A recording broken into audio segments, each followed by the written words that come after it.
mean, I'm sure you're seeing the hype in Chicago is just through the roof.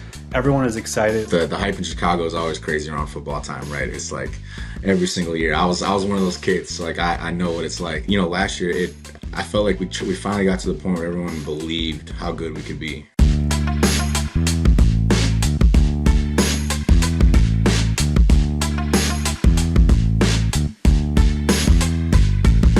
Joining us today on NFL Spotlight, he is highly respected in the league among players and personnel, but is very underrated in the national spectrum. He's a former undrafted free agent, played 4 years with the Eagles before signing with his hometown Bears. He's had over 130 tackles in each of the last 3 years and has had 5+ pass deflections in each of the last 3 years as well. It is TJ Edwards. TJ, how's it going? How are you? I'm good, man. I appreciate you having me on. For sure, for sure. I mean, I'll give you the background as to what's going on over here because I'm not sure if you got the full story yet. So this is the NFL Spotlight Show. We put a spotlight on people who deserve more recognition. And the last question that I ask every guest, I'm going to ask you here on the back end as well, is who Okay. do you think deserves to be on the show after you? Okay. So I've had only 4 guests at this time when we were recording this, and basically I asked this question to 2 people, and this is what happened.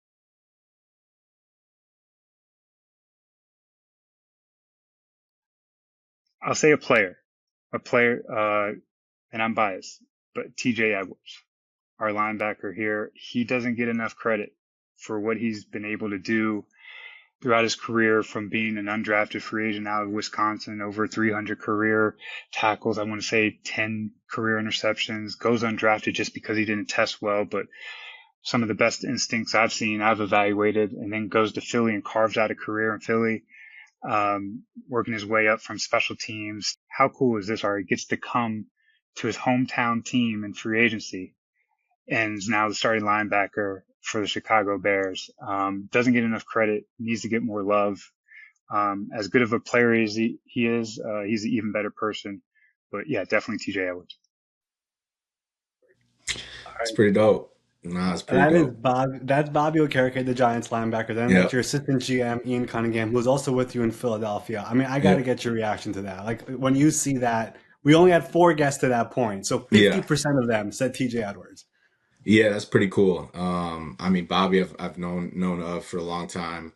Kind of followed, his career, obviously, just as one of, the top linebackers in the game and things like that. And you saw his breakout year last year, and I think our coaches speak very highly of him because they were actually with him, so they know him pretty well. So we watch a lot of his tape. But that's respect, man. And then Ian. Ian brought like that was one of the first guys I met in Philly was Ian Cunningham, and he even my first year there in Philly when I was a rookie, just like on special teams and stuff like that, he was always like in my ear, like how you feeling, like you got to like take that next step, like what are you thinking and all that, like just trying to keep me in it. Kept telling me like my time is coming and like all that. So in fact, when he got Chicago, and then I saw his name pop up on my phone, I was like, that's crazy right there. So I got so much love and respect for Ian because he, for what he's done for my career has been it's been crazy, man, and he's really helped me out from the start, truly. So that's a blessing, man. It is. I love it. I mean, like I've asked that question to every guest, and like whenever you get TJ Edwards now twice, it's like I gotta push and shove to find a That's way to pretty get good. TJ on there. So I'm so happy that you decided to come on here, and it's just really cool to see the respect that you have around the league. But like I really want to go through like your journey throughout all of this because like Ian mentioned it, and also Bobby also did. Like you were an undrafted guy, and you were a 4-year starter at Wisconsin, like a 2-time first team All Big Ten. Why on earth were you undrafted? Have you ever like figured out an answer to that? Have you asked some personnel people like what's up with that? Yeah, I mean, I think people are enamored with the 40-yard dashes and things like that. But good thing is we don't play football in shorts and t-shirts. So I've always felt that I'm able to get to the ball, the quickest because I have a good idea of what's going on in the game. But People really love those numbers and stuff like that. And I didn't even run at the combine. So like people just told me a number that I ran on pro day, and I got like 8 different numbers. So I kind of figured from there it was kind of gonna go like wherever. But man, I wouldn't change it for anything, man. It's really, kind of helped my career honestly, and put that chip on my shoulder that hasn't left. So it's honestly, I wouldn't have it any other way. Well, you end up in Philadelphia as an undrafted free agent, and you're kind of playing right away, whether it's on special teams or a little bit on defense. I'm just curious, like, what was the Philly experience like for you as somebody who I don't think you really were much of an East Coast guy before that? Yeah, never been out to the East Coast. I mean, we had my senior year, so my last year before the league, we played in the Pinstripe Bowl in New York, and that we were there for 3 days, and that was about all I knew about the East Coast. So I didn't really know what I was getting into before I went over there, but I will say a very passionate fan base, man. People who love their football team, love their sports in general. But honestly, I absolutely love my time there. It's they take it serious, for a reason. They wanna win, and it's a hard working city. So it was really cool, man. I have nothing but great things to say about my time there, and all my teammates and coaches and things like that. Well, after doing your 4 years there and you really ramped it up and eventually became one of a really, really important player for that defense, you eventually become a free agent. And this was in 2023. We talked about this with Bobby as well, because you guys were in that same free agent Yeah, class. And like he was kind of waiting for you to sign to the market. We had a whole back yeah. and forth about all this. But like I'm curious to hear like what was that free agency like for you? And then eventually being able to sign with your hometown team and a team that I know you rooted for growing up. Yeah, I mean, it was, again, like obviously my first time kind of doing it, so I had really no idea what to expect. I only, at the time knew Philadelphia, so my comfort level with them was super high, and but it didn't end up working out. And then kind of once I knew that door wasn't open, it was one of those things for me where I knew Chicago was an option, and that's an easy choice for me. I think to be able to come back home, and as a kid, you dream of it, right? You dream of playing for your hometown team, and in front of your friends and family and things like that. So it was an easy choice, but it's been such a blessing, man, to be here. It's like crazy, driving the streets and stuff. It's like I've been here before, so it's pretty cool to now be here as like being here for work. It's pretty cool, man. It's surreal. Like, have you had a chance to kind of just, pinch yourself or reflect on the fact that you're playing in the NFL, you got a second contract, and it's a team that you grew up rooting for, and like, I'm pretty sure your parents have left Chicago right Yeah, before you started. Is that true? yeah. They But like, they do you moved ever like they reflect moved. on that? Like, it's crazy. I mean, yeah, I think I always go back and forth with this, and my wife knows this too, but like I'm such a person where like I'll reflect when it's all done, right? When it's all said and over with, and I have a hard time kind of sometimes being present at times, because I just want to keep going. I just want more and more, and I want to win, and I want to take this thing to a whole nother level. But it's awesome, man. I remember calling my parents, when I first signed, and they were pretty excited, and they just I want to say like I don't know, maybe 7 or 8 months prior to that, they just moved to Florida.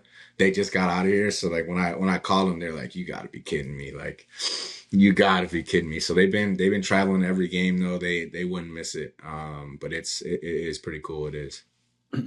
Yes, let's talk a little bit about Chicago because you signed there. Tremaine Edmonds, who was the top free agent in that market, also comes with you, and Yeah. it's kind of cool because your head coach is Matt Eberflus, who was a linebackers coach for a long time, and like we always hear about having a head coach who is tied with the quarterback. Like, what's it like having a head coach who's tied to the linebackers? I guess. Yeah, it was definitely different for me, right? I mean, I think, even going back to like my Wisconsin days, like it was always kind of an offensive minded coach. Philly with Coach Peterson and Coach Sirianni as offensive minded coaches. And then I get there, and even in OTAs, when Tremaine and I still got there, Flus is in our linebacker meeting. So I'm like, all right, well, like this is a little different, but we could tell, right away that he absolutely loves one. He loves football, and he loves linebacker play in general. Like that's his thing, man. So being able to kind of pick his brain about his scheme really, and kind of truly understand what he wants and what he wants it to look like, it really helped us kind of get a head start on everything. But man, nah, he's a great dude, and he's passionate about this game, about his team, and it was kind of cool to kind of get to work with him, year one, really hands on. Can I ask you, when you meet Tremaine Edmonds for the first time, were you surprised how young he is? Yeah, yeah. We always kind of, give him some crap for it too. But I mean, he's just like such a wise dude, and he just feels like such an old soul, right? It's like when I first met him, I didn't know I was like, 2 years older than him or whatever. And I was like, I thought we were kind of the same thing. You're like, I thought, we were same age, all that. But I mean, he's been in the league. He's going in year 7, right? Like Hmm. that's absolutely wild. But he's such a good dude, such a good person. Can do anything you need him to do on the football field. And when I first met him, obviously I'm like, all right, bring another linebacker in. Like, all right, like, what's going on? And then I met him, and I was like, all right, I get it. I totally get it. Totally get it. Watched him move around. I'm like, yeah, he's a hell of a player. So it's been awesome to play next to him, man. And I think we see the game so well together, and we're just kind of able to feed off one another and challenge each other. It's been awesome, really. Yeah, I think when Tremaine signed in Chicago, he was a 5-year veteran at age 24. He entered the league at age 19. It's kind of crazy, but It's got to be like the youngest ever. It's got to be close. it has to be. I don't remember exactly, but it probably is. But I don't think this is really talked about much nationally. Like, everyone talks a lot about the Bears defense and how good it is, but do you feel like you guys have the best linebacker room as a whole in the NFL? I mean, I think, that's why you play the game, right? You wanna be the best. You wanna go out there and show everyone why you believe that to be true. And I think if you're playing this game for another reason, it might not be for you. But I mean, I think we have a lot of confidence in our game. We have a lot of confidence in our defense as a whole. That's the best part about this game. Is as easy as it is to kind of get caught up in the personal things. It's like you need every guy to be able to win those games and to play well. So I think as a defense, we're really excited about where we're at. I think going now into our second year in the system, having a great feel for what that is. We're really excited for where we're at for sure. I mean, I'm sure you're seeing the hype in Chicago is just through the roof. Everyone is excited. Like, could I ask you, like, what changed during the second half of last season where everything just started clicking the way it did, especially on defense?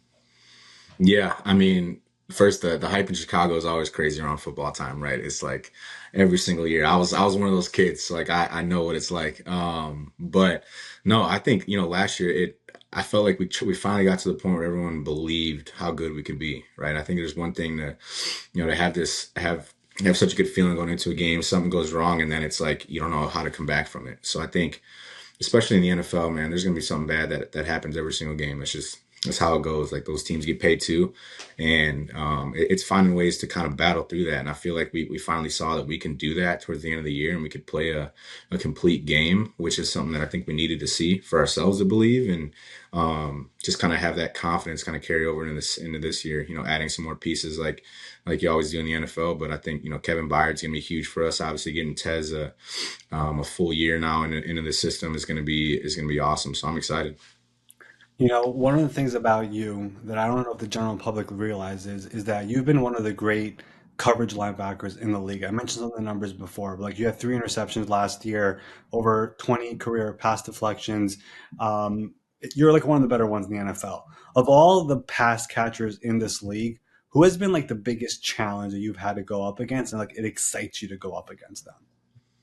Yeah, that's a great question.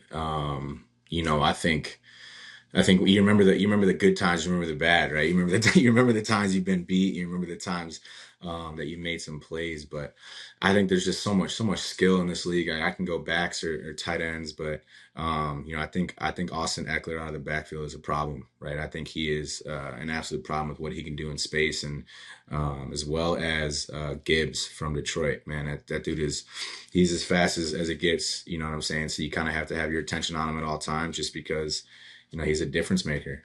So he's been a challenge, and I think tight ends, especially nowadays, these tight ends are receivers. So it's like you kind of have to account for them on every single play. And I think we get to go against one every single year or every single day, honestly. And it's Cole Kmet. I think the way he kind of moves and the way he can kind of use his strength is something that's really impressive. And I think he's gonna have a great year. So I'm excited, but. Man, you can go at every team, and it's like it just doesn't stop. Like your matchups get better and better, which is why you play. So A couple of things that I talked to a couple of people about you, and the one thing that they kept on mentioning as well is your leadership style. I'm curious just to hear, like, where does that come from? Like, where did you become that type of a leader? I don't know if it's a quiet leader or lead by example or whatever it is, but like Yeah. a few people mentioned the word leader with you. I'm curious to like where did that come from? Yeah, I mean that's a good question. I feel like my personality, I'm not the the dude who's gonna give like the big hype up pregame speech. I'll speak when needed, but I'm not gonna be that big rah rah guy. That's not how I grew up. That's not ever who I was, and I don't think now is a time to change who I've been. But for me, like to me, I feel like life and football is about relationships. So for me, I feel that if I'm able to go up to anyone in the locker room and have a genuine conversation with them and kind of get an insight on what they're going through, I think that's really important. I think it's so easy in today's game to kind of not really care about what other people have in their lives, but really when you understand people better, you understand how to talk to them in the heat of battle. You understand when things go wrong, kind of how to communicate with that person, and I think that benefits a lot. That's where teams go from good to great when everyone's on that same page. So I think for me, I try to just be the same guy every day. Never too high, never too low. I had a defensive coordinator at Wisconsin, Justin Wilcox. He's the head coach at Cal, I believe. And that was kind of one thing he kind of always put in our heads was like, you never want to be the over amp guy who's just like too juiced up and just missing plays left and right. You don't want to be the guy down below who's just getting smacked because he's not even in the game. You kind of want to live right in that middle. So I feel like that's what I've tried to be, and try to just continue to be that same person, every single day. And you mentioned a coach who you learned a lot from. Was linebacker always the goal for you when it comes to position wise growing up? Was that your position or no? No, like not at Oh all, to be no? honest with you. I mean, I think growing up, like I loved the physical aspect of the game. I loved the being able to just, hit someone as hard as you can with no repercussions. So I think that always interested me. But I mean, I loved quarterback growing up. That's what I Oh, played in high preach. school. I didn't play any linebacker until I got to Wisconsin. So Oh it was it wow. was it was definitely different for me, but wouldn't change it. I thought I was gonna be that guy at quarterback, and then I stopped at like 6'1", arm didn't get any stronger. I'm like, all right, man, it might not be for me, but Well, it probably worked out for you. You're doing pretty well yeah. for a linebacker. But during college, were there any linebackers where you were like trying to emulate their game? Did you have that? Like I've asked a few, I asked Bobby this, I asked Levante this, like they had their guys. Were there linebackers you looked up to and tried to emulate their game? I feel like Wisconsin, the tradition of just like the fronts in general was so big, right? Like you watch tape all the time of the guys that were there before you, and we had so many good linebackers kind of rolled through there, like Chris Borland. We had a Yeah. guy that I was with my freshman year. His name was Derek Landish, but the way he played the game was just his IQ of the game was so smart. Like he knew every single play, he knew what was coming, and I think for me, that's kind of what I took. The biggest thing was being able to understand football in general, and that'll help me make plays, right? Understanding certain concepts and understanding coverages to where where teams are going to try to attack you, and the weaknesses of it, so you can try to cover up for certain things. But I really feel like I don't know if it's a certain player in general, but I feel like being at Wisconsin really helped me to understand that if my IQ of the game is really high and I can process at a really high pace, I'll be able to make some plays, and ended up getting that confidence, and it kind of took off from there. Got it. All right. One more thing here. Two more things actually. You're very like you still have a long time to play here in the league, but like you're a very like soft-spoken guy, and I could tell that you're also somebody who could, if you want to, you could like be a teacher also of this game. Has there ever been a thought about being a coach in the future, or no? Or am I overthinking this?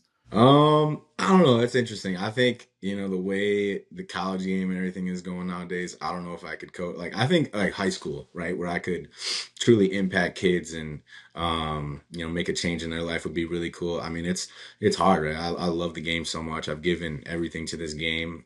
So to be able to, when I'm done, to just put it down, I think is very, very unlikely, but I don't know. You never say never, but it'll be interesting. I love golf too, so you never know. Uh, yeah. I mean, I'll probably pick golf over that, so I'm with you there. All right, last question here. We showed you what Bobby said. We showed you what Ian said. This is the NFL Spotlight Show. We put a spotlight on people who deserve more recognition. Player, coach, executive. TJ, you've been picked twice. Who do you think deserves to Ooh. be here in the spotlight in the future? Oh, you've had really good people on, like you said, like Levante. I feel like he's been one of the best in the league for such a long time, and he's so, in my opinion, so underappreciated because of how great he is every single year. And Bobby the same way. I think you're asking all linebackers, so I feel like you're gonna I, get all linebacking I know guests. we're on a linebacker streak. We started You with know what I'm Levante. saying? Everyone is doing I linebackers. I think you're asking a lot of linebackers. All right, I got one for sure. Let me think of another. I got a safety and a linebacker. So I got um Marcus Epps on the Raiders, I love that. who is, in my opinion, one of the smartest guys in the game, understands the game. He can do it all. Also a great guy in general, and his story is really cool. So I think he'd be a heck of a guest. And I have Kaiser White in Arizona. Um, Love it. K White is my guy, and I think he's gonna have a really good year this year. Kind of got banged up last year, but just an unreal instinctive player, and he's gonna do some damage with his second year in Arizona. So those are the two I got. I tried to break the linebacker train for you, but I think that's what I'm going Hey, linebackers stick with linebackers. I'm good with with. it. Absolutely, I absolutely. love it. TJ, we will definitely look into Kazir. We'll look into Marcus. I love the outside the box thinking there. It's awesome. And I really want to thank you for coming on here. You deserve to be on this. I mean, just getting Ian and Bobby both to say you, I mean, like I had to push you to the front of the line. Like it had to happen. So I'm I very happy, appreciate it. very, very, very happy you came on. The general public needs to know more about you as a player and as a person. And thanks for coming on and continued success. Yeah, I appreciate it, man. Really cool what you're doing. So thanks for having me. Special thanks to Chicago Bears linebacker TJ Edwards for joining us here on the Week 2 edition of the NFL Spotlight interview. He was the second Bears person we've had here on this show, and he is well deserved to be on here. Now, 3 straight years of 130 plus tackles, now plays for his hometown team. Undrafted guy, got paid, and currently he's on pace for over 250 tackles in the year because he was so awesome in Week 1.